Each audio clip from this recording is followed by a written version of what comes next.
afternoon and welcome. My name is Pamela and I'm the team lead on the Pleo Parents Helpline. Pleo is very excited to be working in collaboration with Queer Connection Lanark to bring you this webinar, Call Me Who I Am, a conversation with Elizabeth and Erin today. A few housekeeping items. This webinar is being recorded and will be available on the Pleo website. Please keep your microphone muted unless you are asking a question. And if you have a question, please feel free to raise your hand or you can type your question in the chat. To begin, I would like to call upon my colleague Lynn, who is a family peer supporter and one of Pleo's support group facilitators, to read us the land acknowledgement and to introduce one of our speakers. Well, thank you, Pamela. We will begin the support group by acknowledging that we are meeting on Aboriginal land that has been inhabited by Indigenous peoples from the beginning. We recognize the history, strengths, and diversity of Canada's First Nations, Inuit, and Métis communities. We are committed to engaging respectfully with Indigenous children, young people, families within and across nations in what is known as Ontario. We must also commit to recognizing and valuing the experience and wisdom of Indigenous peoples as it relates to our specific work with mental health and families. Now, one of our gracious speakers today is Elizabeth Snyder. Came out as a lesbian 45 years ago and has lived as an out lesbian all those years, out to her family, neighbors, friends, co-workers, and bosses. Since coming out, Elizabeth has worked to bring about social change through spearheading various initiatives both in Northern BC and Eastern Ontario. She represents Queer Connection Lanark on a number of advisory groups supporting diversity, equity, inclusion, and ensuring about the 2SL LGBTQ plus, QI plus visibility. Over to you. All right, thank you. Pamela. I would now like to introduce our second speaker, Erin Lee. Erin is a member of the queer community and an active member of Queer Connection Lanark, as well as Mississippi Mills Pride. With a blended, diverse family, Erin is mom to 5, 2 of whom are also members of the queer community. Erin and her late partner, Deborah, believes in the right to be and advocates for queer rights and increased visibility of the 2SL LGBTQIA+ community. Currently, Erin is the Executive Director of Lanark County Interval House and Community Support, Community Safety and Wellbeing Plan member, Coordinating Committee member, and member of the Victimology Advisory of Algonquin College. Erin's advocacy is characterized as solution-focused, mentoring to new advocates, and inclusive to all. Thank you for being here with us today, Elizabeth and Erin, and I pass it over to you. Thank you, Pamela. Thank you, Line. Erin? Thank you both for the warm welcome and the introduction, and welcome to everybody online, and thank you for joining us this afternoon for what we hope will be a robust and very pleasant conversation where we can share and learn from each other. I'm Erin. The pronouns that I use are she and her. I am proudly a mom of 5, and I have 2 grandchildren, and I'm very proud of my children and their notion of identity and their trust in their family to be out and be all of who they are. And I'm looking forward to the discussion today. I'll let my colleague Elizabeth introduce herself. Thank you, Erin. The intent of this hour, and it's going to go fast, I know, is about having a conversation. And we wanted to structure it like us being at your kitchen table and having that level of a conversation. And so you heard a bit about myself.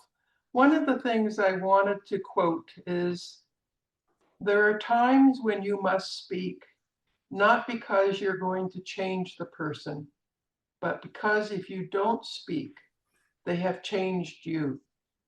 And that's who I have been and who I hope all of you will become, that you don't get changed, that you speak. Mhm. Anyways, so Aaron and I put together a bit of agenda. And the first part was intros. And the next part, Aaron, if you want to take this, I realize I'm talking, so. Sure. I want all of you to know that Pamela shared some questions and concerns that you had identified, or some parents had identified over time. And I think that we just really want to acknowledge the moment that you find yourself in right now. And we want to acknowledge that you need to reframe the moment. That we'd like to encourage you to reframe the moment that you find yourself in, because lots of times parents feel like, I don't know what to say, I don't know how to be, I don't know where I'm going with this, I don't know how to respect my child's journey. And where we want to start is the fact that you're already doing something right. You're doing something right, that you've raised a child that was able to find their courage to talk to you Yeah. about who they are and how they identify and what they're feeling. So really want to encourage you as we go into the conversation to be mindful that where you're at isn't where you have to stay, and where you're at is something that is always going to be changing. And if you could reframe it from a place, I raised a child that felt safe enough and trusted me to share with me all of who they are. And so I've done something right already. So I'm not going to mess up. I might make mistakes, but I'm not going to mess anything up to any great degree, because I've already started off on the right foot and I've done something right.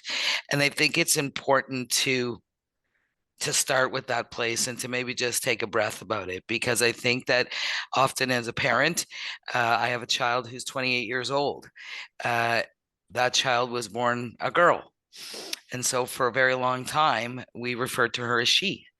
Until Leah felt that she was in a place where she could then identify as they and talk about being non-binary. Do I make mistakes? 100% I make mistakes. Do I take responsibility for it? Yes. Do I apologize and recognize the importance of using Leah's chosen pronouns? Yes. And do I make an effort to change that? 100%. So let's start from that place of, your child has shared with you something related to their identity, to their choice, to their love feelings, to questioning. I feel more comfortable wearing these types of clothes. I feel more comfortable having these types of interactions and these types of toys. We need to move outside of the construct that many of us grew up with, right? That was like, okay, well, trucks are played with by these kids and dolls are played with these kids, and we have to move away from that construct, and we have to just have conversation and ask the questions.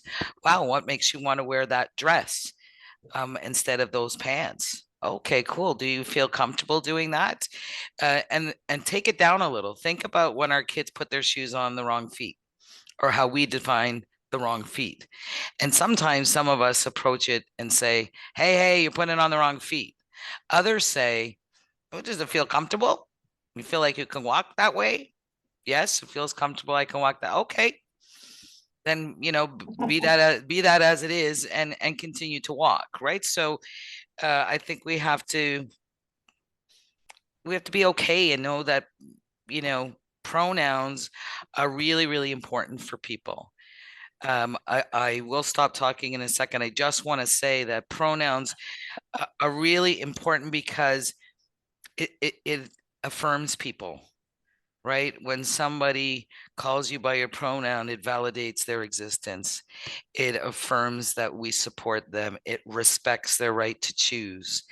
It really creates a safer space for kids and for young people. So I want to just put that out there as a starting place in terms of pronouns and the importance of that in our discussion.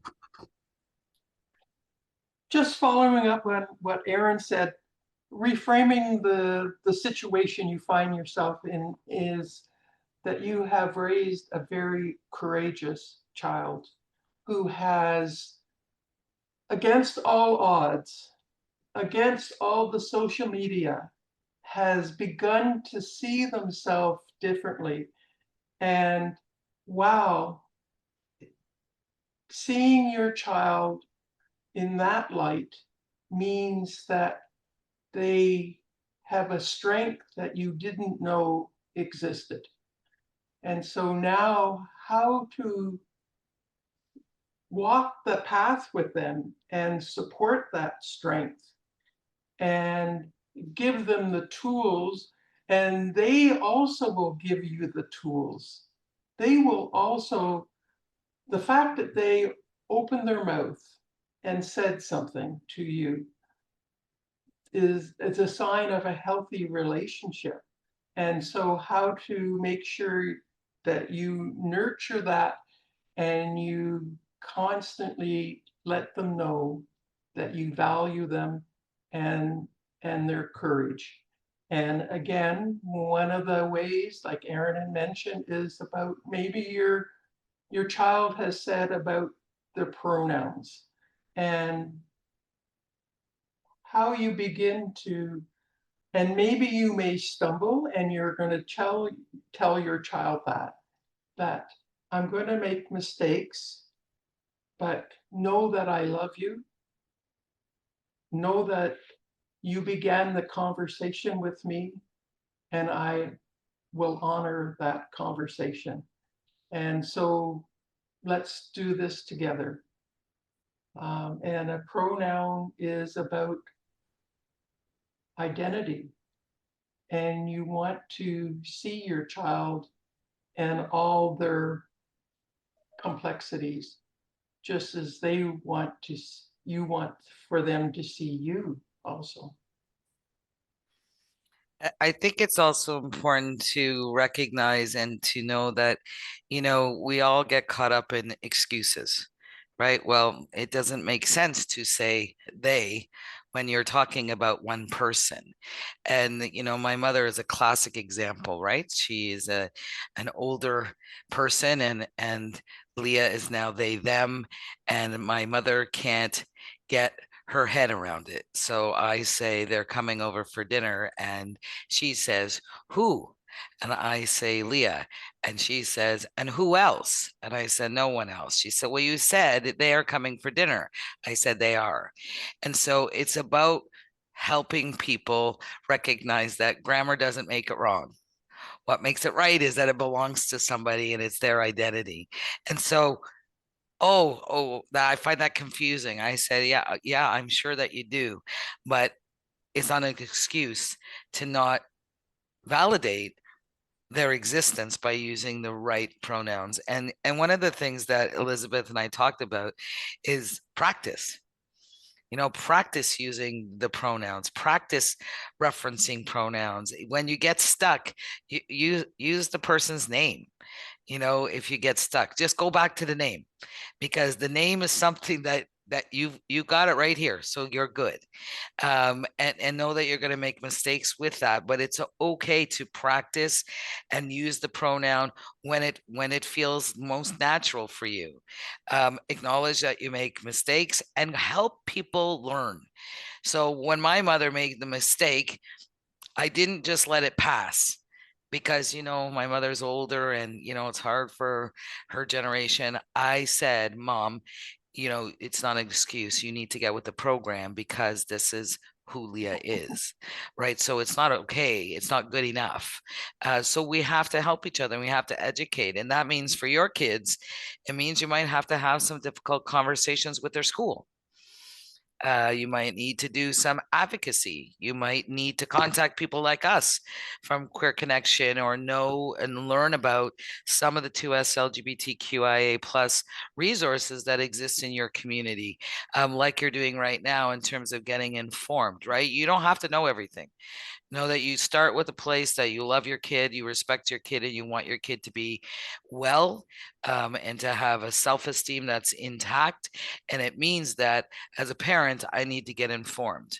We're not born knowing about baseball and all the details of baseball, but if our kid wants to play baseball, we get to understand what baseball is all about. Same kind of thing. We want to understand what is the LGBTQIA community, what is 2S, what does it all mean? Why do you have to change your pronoun?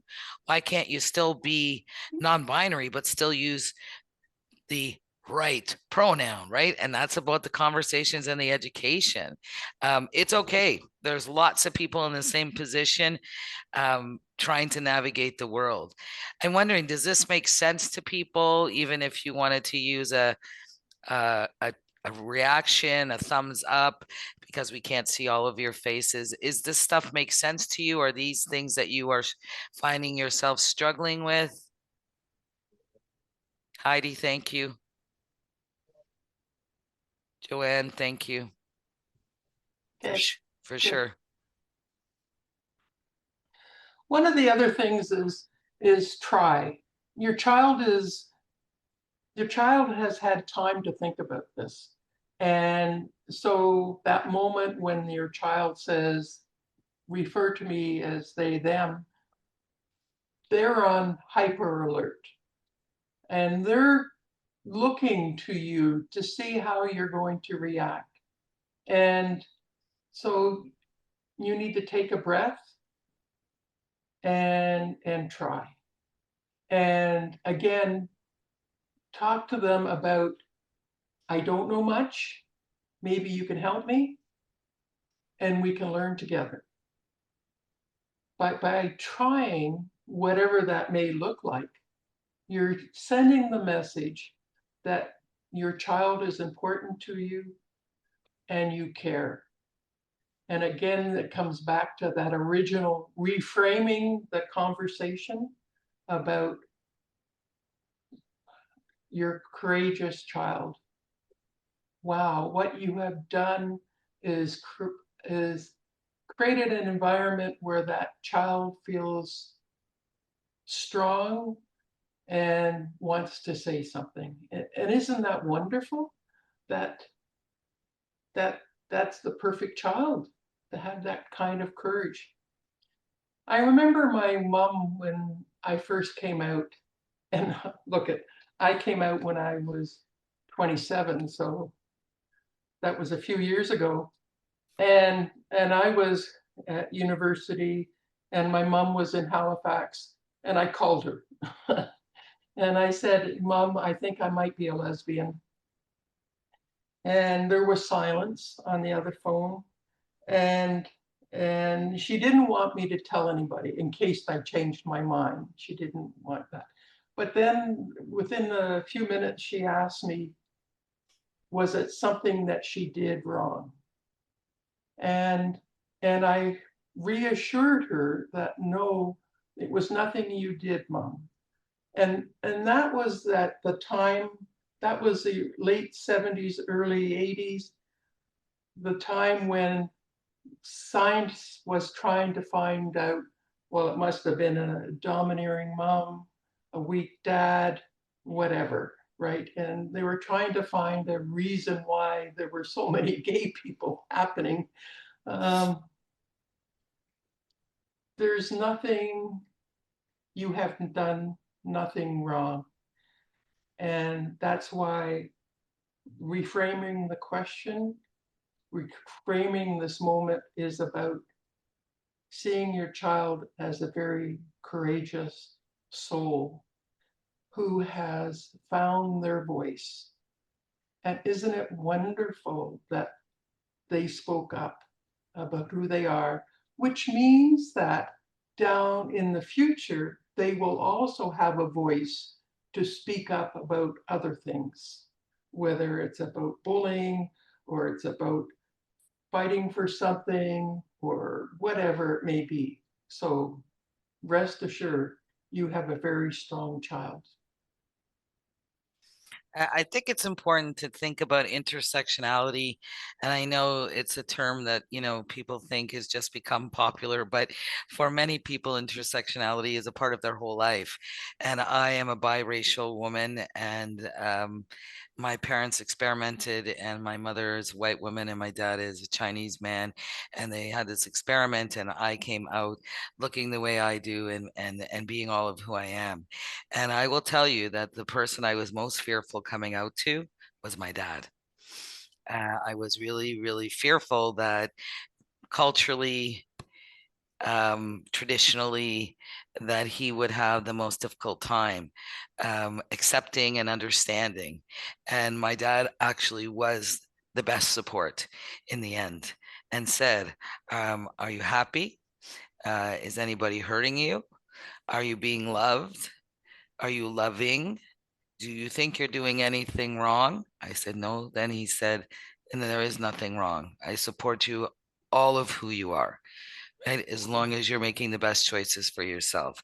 Wow. I think I cried for like a solid because I had created this mess in my head, Yes. right? I created it.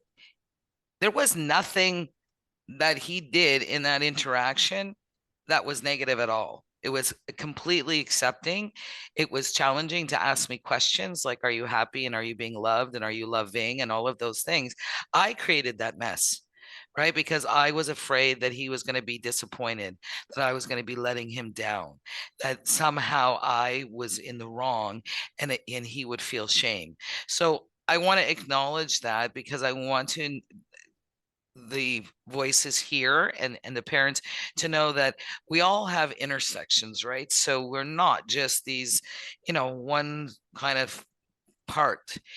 We have intersections, and our intersections include culture, and they include race, they include faith, they include all of these things. And it's really important for us to challenge ourselves around what we create and what is when we take the risk to have a conversation, right? It's contrary to my faith. It's contrary to, to my almighty. There are lots of things in our faith and in the books that we read, whether it's a Torah or a Quran or a Bible. There's lots of things that are contrary, and we don't all understand all of it the same way, because if we believe that it was written by humans and is the word of the Almighty, then there's lots of interpretations. And we're always finding ourselves grappling with various things in our faith and our culture and our tradition, and we're always evolving. So, when you're fearful that this is going to be contrary, and, like people who would say things like, you're going to hell. Well, then I guess I won't be alone. And if it's true that the most important relationship is my relationship with the Almighty, however I name that Almighty, then at the end of the day, isn't it between me and the Almighty in terms of how do I navigate that? So I just want to really validate for people who are thinking about the intersectionalities of what happens in our world when our kids or ourselves, we start to, evolve into all of who we are, that there's going to be days where you hit the wall, and it's going to feel like, how do we bypass that? How do we deal with this? And honestly, have the conversation, build trust, build relationships, know each other, support your kid, and be on championing your kid, and you'll get through it. It's not always going to be pretty. People are going to hurt people's feelings. They're going to say terrible things. You're going to have a terrible reaction to that. And you're going to have to think, do I fight or do I flight? Do I just run away from this and bury my head, or do I fight for myself and my kid and validate who my kid is, right? We do that with stress in our life. We apply all these concepts to so many various things in our lives, right? In terms of intersectionality, fight or flight, stress response. We just have to continue to use those tools and those skills as we're having these like amazing conversations with the young people in our lives, and the siblings that say, oh my God, I can't believe it, or oh my God, I always knew Emily was a lesbian. I could tell just from when let's just unpack that conversation and talk about what judgment looks like, right? So let's continue to do that. Does that make sense to you, all of you, and to you, Elizabeth, in terms of where we're going? Thanks, Marcy. Totally. And Heidi. Yeah, it's really difficult to navigate intersections for sure.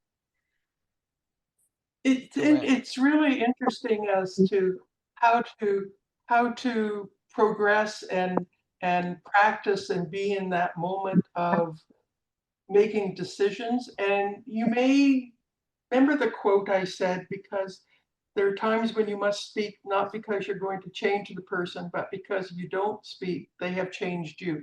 Well, there may be moments where you don't have the words to say to someone who may have said something derogatory. But next time or the next time, you will have those words, because you begin to think, oh, if I could take back that moment. Well, you do have that do-over, and it may not be with that person, but there will be another moment that you will get to have a do-over. And you could say something like, what did you say? I mean, it stops the conversation, and it gives you a chance to collect yourself, and it tells that person that, oh, maybe I made the wrong assumption here, and maybe I better pull back a bit. So coming back to the pronouns practice, this is also practicing. And you will find the words that feel comfortable for you to defend your child, to support your child, and you'll come home and say to your child or to your partner, this is what I did today. I stopped that train wreck that I knew was going to happen, and I stopped it. And you just changed the world. And they didn't change you. Well, they actually did change you, because you became this person who sees the world differently and in a powerful way. So, all good. I just want to, just a little thing. If anyone has questions for Aaron or Elizabeth, you can put them in the chat and I will read out the questions if, if that's more comfortable or easier for everyone. Sorry to interrupt. No worries. I think it's really important also to just think about your language. And people get caught up in language, right? Oh, I said it wrong. Oh, there I did it again. I just can't do it. I just can't do it, so I'm just not going to do it. We all make mistakes in language. We make mistakes in language all the time. We say things and we know it was a mistake, and we can say, oh, I'm sorry. But if we misgender somebody and we assume somebody looks a particular gender and we have a reaction to them coming into the bathroom, we often don't stop and apologize and take that moment to recognize that mistake. And it's important to think about language. Language is important. How we acknowledge people is important. If you're in a restaurant and your server is wearing a name tag and you call that server by the name on their name tag, I bet you 9 times out of 10, you're going to have a better service experience because you acknowledged who they were, because you called them by their name. So you're going to have a different experience. So language is really, really important, and we're going to make mistakes, and we just need to keep working at it. And we need to challenge things, right? Just like I have a granddaughter who is 4 years old and she has a disability. It's my job as her champion to challenge when we can't get through the door because it's not accessible, because it's not welcoming to her. So it is our job also to think about the language we use to challenge people when our children aren't welcome because of who they are. And that can include how they identify. And that can include when somebody says, oh, hi, girls, or what's up, guys? I remember that. What's up, guys? And I would be like, are you talking to me? Because I don't identify as a guy. And again, it's just like this little bit of education. It's a little bit of pushback in the most respectful way possible, to challenge that. We have a question. What will you do if your family doesn't support you? And I'm imagining it's the family surrounding the child and the mother and the parents. Well, my gut response is, in the queer community, often we create our own families. So sometimes when our family doesn't support us, we build our own family. So we build family in our resources. We build family by getting to know people in queer community, and we recognize that change is slow. So we provide some information and we take it a little bit slowly, and so that people can begin to build their acceptance and their understanding by knowing us. It doesn't change who I am as an advocate, an anti-violence advocate, because I'm a member of the queer community. It changes the way people perceive me. And so we need to give people an opportunity to learn and to grow through that. And they're not going to support me, then I'm going to have to look for my chosen family in terms of who will, because there are people out there who will support chosen family and support people to be all of who they are, and support the very difficult, emotional, and hard road ahead to help your family get through that process, heal through that process, and ultimately accept at the end of that process. And it may not be the acceptance that you want or that I want, but it will get to a place where it's acceptance on some level. What are your thoughts, Elizabeth? One of the things that looking at making your home a safe haven. And so making some of those rules that your child knows that in this space, they are safe. So putting the message out, like something on the fridge, this is a safe place, or getting the word out so people know that.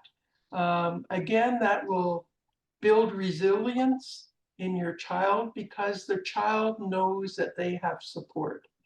And when we are under stress, wanting to know that someone has our back helps us build resilience.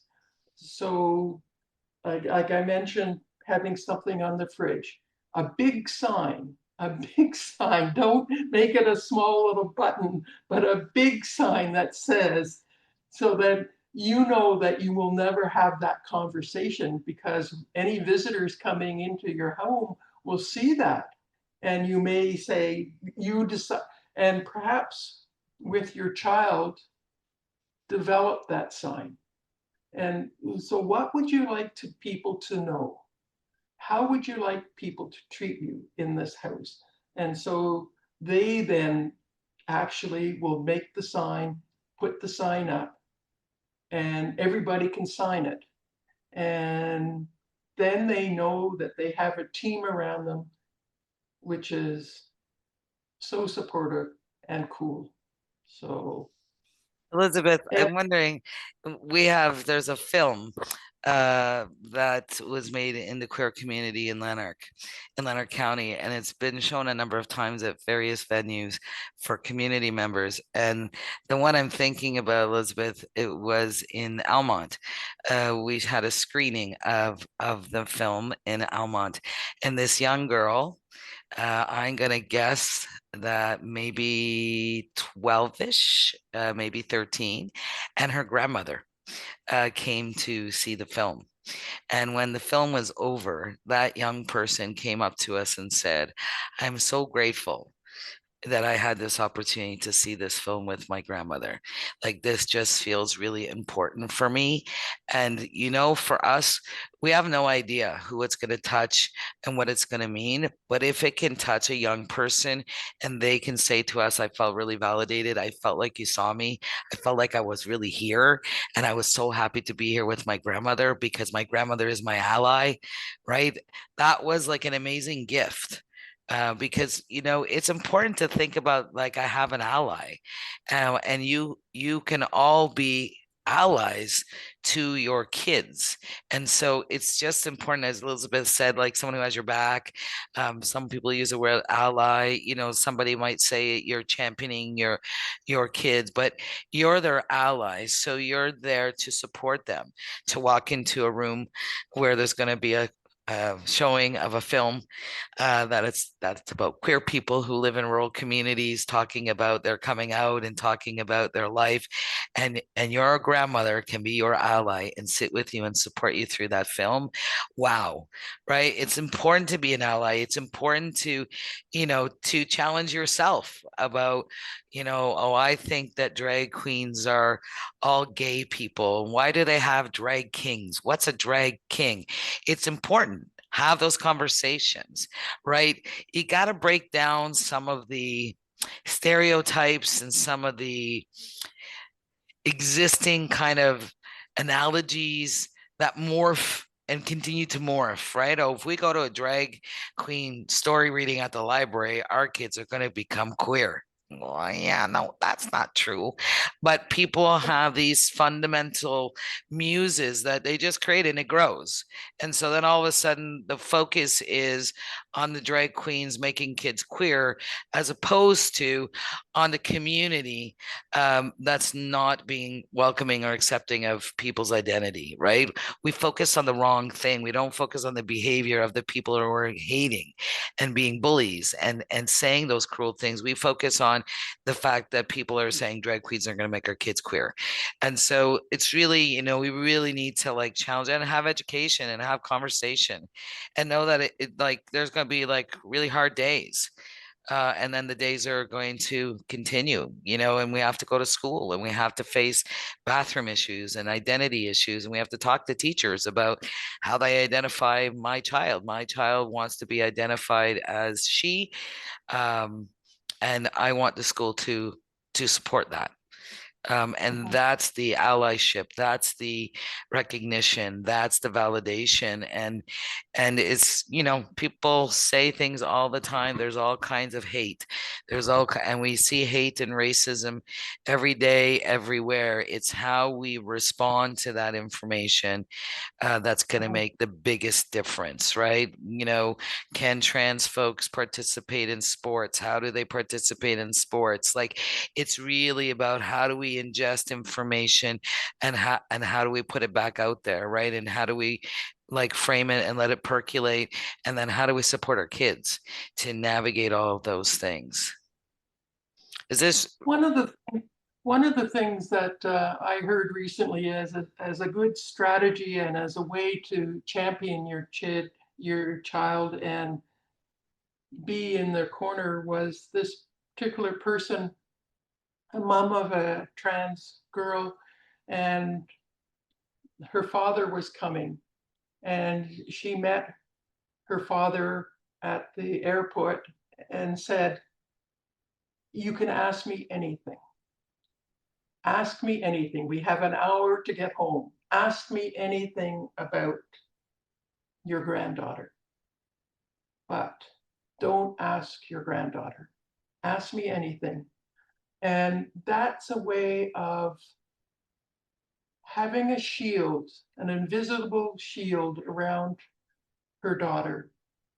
And so her father walked in to the room and said, as the granddaughter is coming down the stairs, and said her name and said, "Nice to meet you." And there it was. So taking the time to put up that barrier, because people do have questions, but not questions for the child. You're there to field those questions. And if you don't know the answer, say, "I don't know, but I'll get back to you." Take the time to say, of course,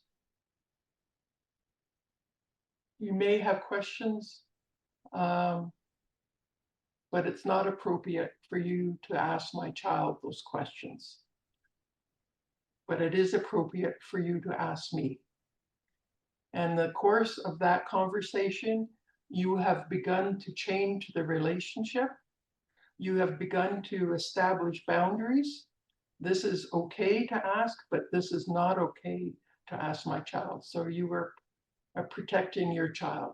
As a one strategy, think about that too. And at some point, your child and you will develop that relationship, and maybe you may go to your child and say, you know, I'm not sure how to, but can you help me? Can we do this together? It may create an awkward moment, but it's collaboration. And again, it's a building of resilience. The child sees that you don't know all the answers, but you're willing to hear them, and to listen to them, and maybe problem solve together about how to deal with the bathroom at the school. And you can ask your child, do you want me to go and see the principal? Do you want me to go alone? Do you want to come with me? Do you want to deal with the principal on your own? And that type of strategizing gives the child a sense of power, because at this moment they're vulnerable, and it gives them a sense of, I can control my future with having someone in the back behind me, which is what you want. Again, building on the courage of your child and building on that, building on your relationship and a partnership. And it's almost like a partnership there with your child. Yeah, I think the question in the chat related to how do you create and get community to lean in and encourage, like, and what about encouraging safe spaces? I think that that is something that the queer community is very actively doing, and we would love to continue to work collaboratively and support anyone who's trying to do that. But, we're working with libraries, and there's a book club, where now there's a book club where that book club is, the invitation is to extend it to people who identify as part of the queer community. There are banned books in the United States of America, and we're buying those books for libraries locally and working collaboratively, because we want to make sure that those books are present and available, and they do speak about relationships that maybe look a little different than what people are used to, and we want to continue to challenge that. Look for flags, right? Look for flags in windows, that the rainbow flag or the trans flag, or look for that in terms of identifying that that is a safer space for people who are members of the community, the queer community, to navigate and to be safe there. Talking about how to do that, right? Some schools used to have what they call GSAs, Gay Straight Alliance, and those things have morphed in different ways in different communities. But find out if there is one at the local school. Find out what language and what messaging schools are giving in order to create safe spaces, right? Youth centers are perfect places to be having discussions around whether this is a safe space for all. Is this an inclusive space for all? We do that when we navigate, when we think about race and we think about faith. We can also do that as it relates to identity and how one navigates the world. So it is important, David, to really lean in yourself in terms of asking those questions.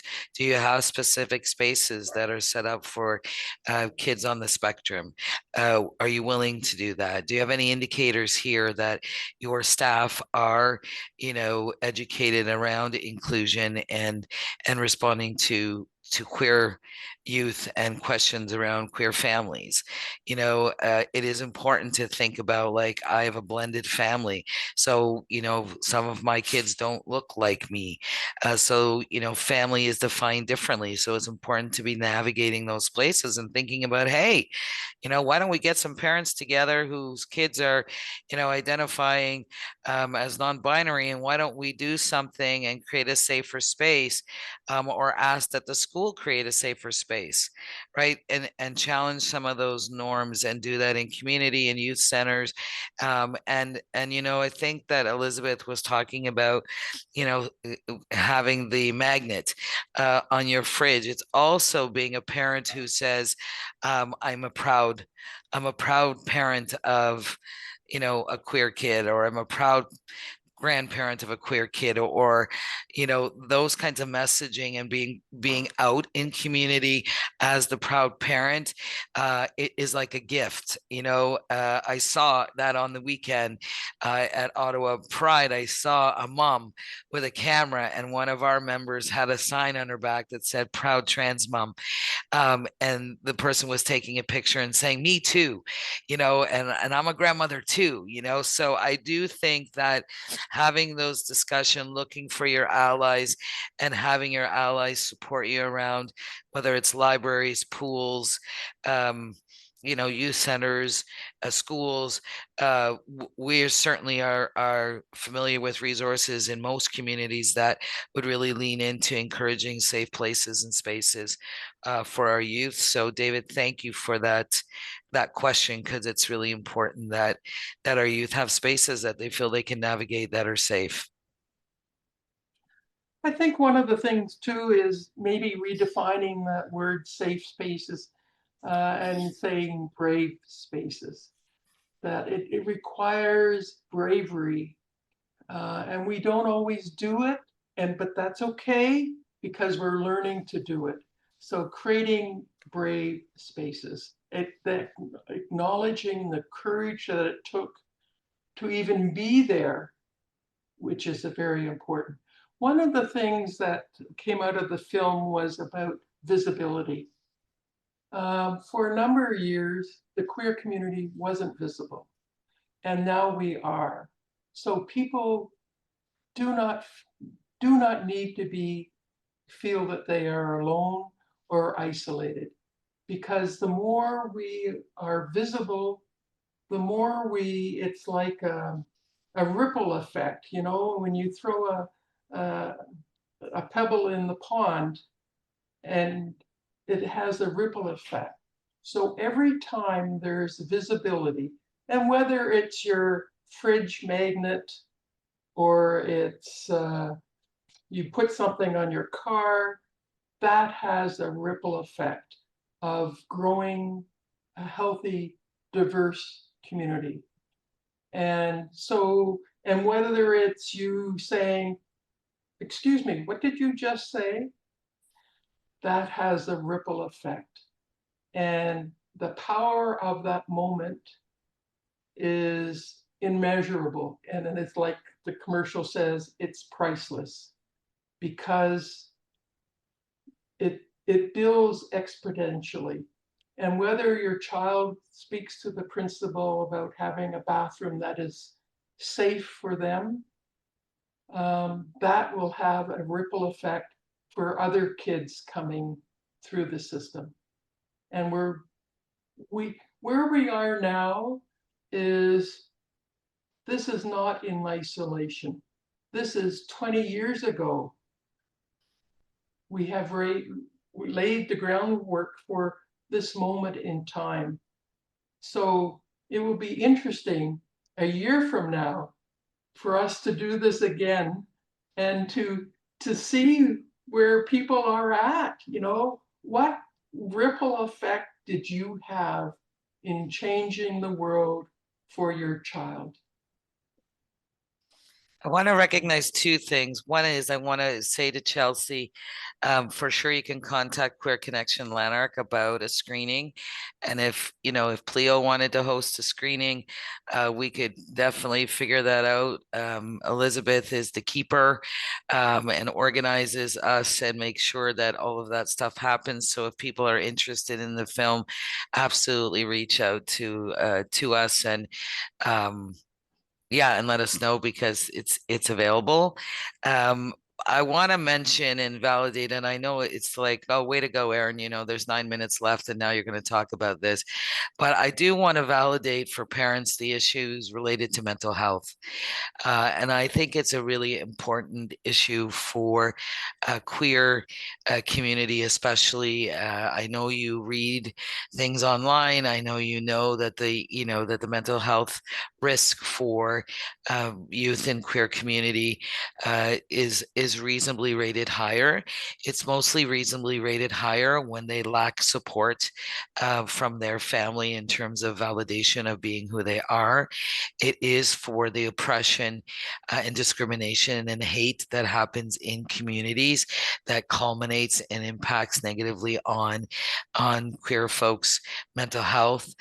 For sure, there is a concern and a reality related to the rates of suicide in trans communities and transgender communities. That is a reality. And so the fear as a parent in terms of, oh my gosh, what does that mean, for my child, and how will they be safe and how will they be okay? And maybe I need to pray the gay away and join the other side and pray that gay away so that they'll be safe. It is important to talk to people about mental health. It's important to talk to our kids about their mental health, how they're feeling, where they're at. Sometimes kids can't give you more than I'm okay, I'm so, or I'm not okay, right? They sometimes, but that's still an indicator of where they're at. Checking in and getting the pulse on people on your kids' mental health is really important. Validating that you're really sad or seeing that they're a little bit more isolated. Hey, you know what? I know you're a little bit more isolated. You want to do something? You want to hang out with mom today? Or is there something else you want to do? Is there something going on? Having those conversations, trying to ensure that we're validating and looking at what are the resources, what is the messaging that we can create across community in the safe spaces that really validate that mental health is an everybody issue, and being able to see people and to validate people and to recognize that you can't fix it. And that's all we want to do as parents, right? Let's just fix that. What can we do? Okay, we're going to try this, that, fix it, wrap that up. We're good. The reality is that we know that our own mental health, we can't just fix it and make it go away. But we do know that the reality is that there is risk. Hate is real. There is risk in terms of mental health, and we need to be in touch with that. And we need to watch and we need to see how patterns change. We need to see how friends groups change. We need to see how outcomes on report cards change. We need to be checking in on those things and find out what it is we can do to help our kids navigate more in a more healthy way. We want to make sure that we're sustaining a child's worth and a child's value, and that we're keeping their self-esteem intact so that when they get out there in the world, they are mostly intact. We do our best as parents and we make mistakes, but we're aiming for, the most intact, we're valuable human beings, right? So we got to put that effort in that. And we know about our own traumas as children. We know how it impacted us, and we know how we had to heal. Mental health, your own fear, acknowledge that fear. Acknowledge it to your people, to your family, acknowledge it to your kid. I worry for you. How can I do better? How can I be how can I be your person? Because I worry. Stop worrying, mom. I'm okay, but I don't know. Oh, well, that's your issue, mom. You got to do that work. Okay, I got to do that work. And being able to check in and recognize I'm human. I'm human. I'm scared. I'm scared. I feel like the world is unsafe. I just want to wrap myself around my kids and protect them from everything. That's not realistic. It generally doesn't work. And sometimes it can isolate our kids more from us. So I want to make sure people know, like, it's really important, and if we can do anything to help resource people around mental health, there's a group in Almont that's for parents of transgender kids. Elizabeth knows all about it. Elizabeth is like the guru of what's what and who's who, and certainly can give you that advice, and that support. And we want to make sure that the value of this is that if nothing else, it made you pause, and it made you think about how I can reframe the way that I feel it and the way that I deal with it, because resilience is an important thing. How we bounce back from the tough things that happen in our world is really, really important, and it's critical for our kids as they become all of who they are in their journey. You know what? Aaron and I are product of resilience and product of an incredible, we are living proof that we are living a great life. And yes, there were bumps in the road, of course, with anyone, but we are living proof that your child can make it and be healthy and be strong and lead the way for other people. So we are living proof. And we are living proofs of resilience. So like Aaron said, wrap yourself around with someone who can support you, someone who can guide you, validate you, and so that you are healthy to support your child. And We have that's it. Catherine with a question or a raised hand. Hi, Lynn. Thank you. So I have a question, and I realize we just have a few minutes left, but thanks so much for all of this. What would you say to a parent whose child is looking to change their body parts? And so was born biologically female and is now transitioning to a male. And parent is very concerned that this child is quite young still and already going through the process of wanting to change their body parts. How would you support that parent? I would say that meeting other parents who perhaps have gone through the same situation, talking with other parents, and also for the child to talk to other people who have gone through the situation. Again, talking can't hurt. Talking brings information and reaching out. I would agree. I would say that there's really good leadership. I'm not sure where everybody is located, but for sure in Ottawa and for sure in Lanark County, where we have out transgender folks, both F to M, female to male, and M to F, male to female.